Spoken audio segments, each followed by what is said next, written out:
بسم اللہ الرحمن الرحیم۔ اللہم صلی علی محمد و آل محمد۔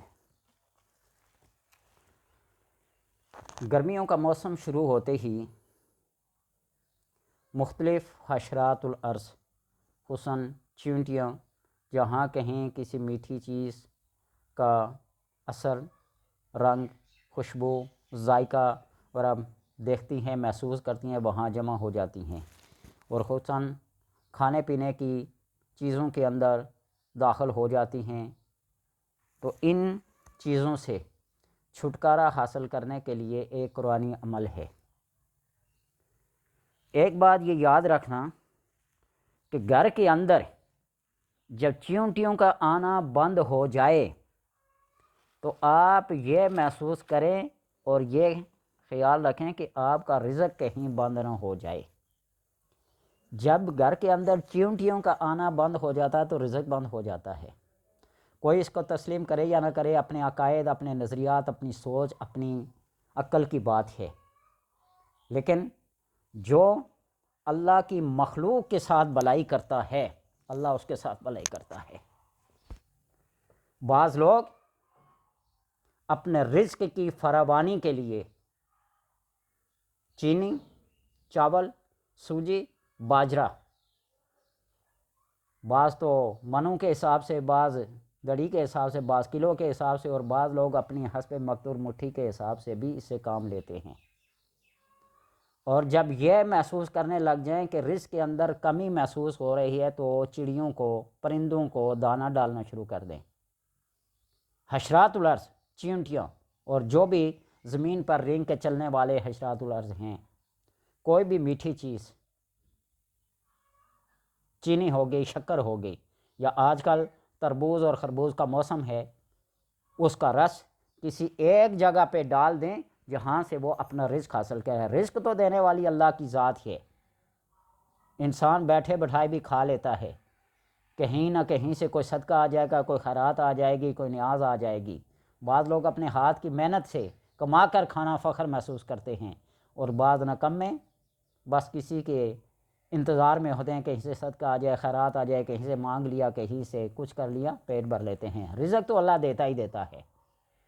وہ ایک چرسی پاؤڈر تھا نا، تو کسی آدمی سے اس نے چرس کے لیے پیسے مانگے، پاؤڈر کے لیے پیسے مانگے، تو اس نے کہا کھانے کے لیے دے سکتا ہوں لیکن اس کے لیے نہیں دیتا۔ اس نے کہا صاحب کھانا تو اللہ دے ہی دیتا ہے، آپ مجھے یہ دے۔ اس نے چند ٹکے دے دیے، چرس انہیں خرید لی، لیکن پیچھے پیچھے ہو لیا، یہ کرے گا کیا، کہاں سے لے گا۔ اتفاق سے ایک شادی حال کے پاس سے گزر رہا تھا، وہاں کھانا سرو ہو رہا تھا، دے رہے تھے، تو ٹکرا گیا اس آدمی کے ساتھ، وہ برتن گرا اور نیچے وہ بکھر گیا۔ وہ چرسی وہیں بیٹھ کر کھانے لگا۔ اتفاق سے یہ بندہ پیچھے سے جا کے گزرا تو اس کی نظر پڑی، تو اس نے کہا صاحب دیکھیں رزق تو اس نے دے ہی دیا ہے، آج کل کچھ تعلقات خراب چل رہے ہیں اس لیے اس نے بغیر برتن کے دے دیا ہے، دیتا تو وہ ہے۔ تو اس لیے بعض لوگ، میرے کہنے کا مقصد یہ ہے کہ بعض لوگ کوئی ایسی ادویات کا استعمال کرتے ہیں، ایسے چھڑکاؤ کرتے ہیں، ایسے مہلک ترین جو مکھیوں کو مارنے کے لیے یا جو حشرات الاسپیلیوں کو مارنے کے لیے طریقہ کار استعمال کرتے ہیں۔ تو اللہ کی کسی مخلوق کو یوں ایسے بے گناہ قتل کرنا، یہ اپنے آپ کو قتل کرنے کے مترادف ہے۔ اللہ نے کسی بھی مخلوق کو بغیر کسی مقصد کے پیدا نہیں کیا، اس کا کوئی نہ کوئی ضرور بضرور مقصد ہے۔ واقعات اور قصے سنانا شروع کر دیں، لوگ کہیں گے یہ لوگ قصے کہانیوں پہ چلتے ہیں، لیکن یہ واقعات ہر ایک کے ساتھ پیش نہیں آتے۔ تو اس لیے قرآن پاک کی ایک آیت ہے، وہ میں بتلا ہی دیتا ہوں۔ جس آدمی کا شوق اور ذوق ہو چیونٹیوں کو، مکھیوں کو، مچھروں کو کیا کرنا، بگانے کا، وہ کر لے، لیکن ایک بات یاد رکھنا کہ حشرات الارض جتنے بھی ہیں خصوصاً چیونٹیاں، اور ایک دوسرا فارمولہ بھی یاد رکھنا، اقتل الموذی قبل الایذاء، جب کوئی تکلیف دینے والی، اذیت پہنچانے والی چیز ہو تو اس کو اذیت پہنچانے سے پہلے پہلے قتل کر دو، اذیت کے بعد اس کو قتل کرنے کا فائدہ ہی کوئی نہیں ہے۔ ایک بچھو ہے، اس نے ڈنگ مار لیا، نظر پڑ گئی، تو ڈنگ مارنے کے بعد اس کو قتل کرنے کا فائدہ کیا ہے؟ جو تکلیف تجھے ملا تھی وہ تو مل ہو کے رہی، اب اس کو مارنے کا کوئی فائدہ ہے؟ اس طرح چیونٹیاں بھی کبھی کبھی کاٹ لیتی ہیں، اور اللہ کے نبی صلی اللہ علیہ وسلم کا فرمان ہے کہ چیونٹی بھی اگر کسی بندے کو کاٹ لے، اس کی بے خبری میں ہے، تو اس پہ اوپر صبر کر لے تو اللہ تبارک و تعالیٰ اس صبر کا اجر اسے دیتا ہے۔ تو لہٰذا سورہ نمل کی یہ آیت حتی اذا آتوا علی واد النمل، اس پوری آیت کو، سورہ نمل کی یہ آیت حتی اذا آتوا علی واد النمل، اس پوری آیت کو لکھ لیں کاغذ کے ٹکڑے پہ، اس جگہ پہ رکھ دیں جہاں چینٹیاں وغیرہ آتی ہیں، ان کے بل کے اوپر سوراخ وغیرہ جہاں بھی نکلتی ہیں نا وہاں رکھ دیں، وہ اپنا رخ تبدیل کر لیں گی۔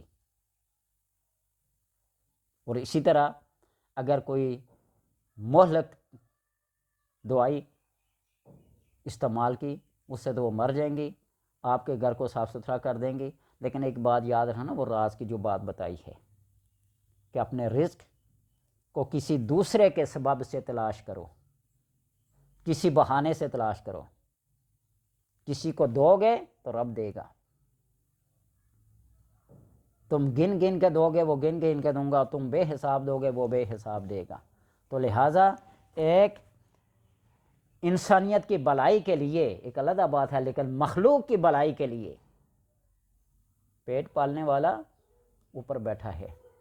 میرے ایک دوست سادات میں سے تھے، وہ عملیات کے پیچھے بڑا بھاگا کرتے تھے، جہاں بھی کسی عمل کامل کو دیکھتے نذرانہ لے کر وہاں پہنچ جاتے۔ ایک دن ایک ایسے عمل کے پاس گئے جو اسماء حسنہ میں سے کسی اسم کا عمل تھا، اس کے پاس گئے اور بڑا رش لگا ہوا تھا، لنگر چل رہا تھا۔ تو اس میرے دوست نے انہیں کہا کہ حضرت مجھے بھی اجازت دیجئے، مجھے بھی لنگر چلانے کا بڑا شوق ہے۔ تو آپ نے فرمایا، بزرگ نے فرمایا کہ کائنات کے اندر رازق ایک ہی ہے، رازق ایک ہی ہے، تم اللہ کی رضا کے لیے تقسیم کرو، اللہ تمہیں اپنی خوشنودی کے لیے عطا کرے گا۔ اللہ تبارک و تعالیٰ سے دعا ہے کہ ہمیں مخلوق کی بھلائی کے لیے وہ سوچ عطا کرے جس سے کسی کو بھی نقصان نہ پہنچے۔ اللہ سب کو یہ عقل، یہ فہم، یہ سوچ، یہ نظریہ دے۔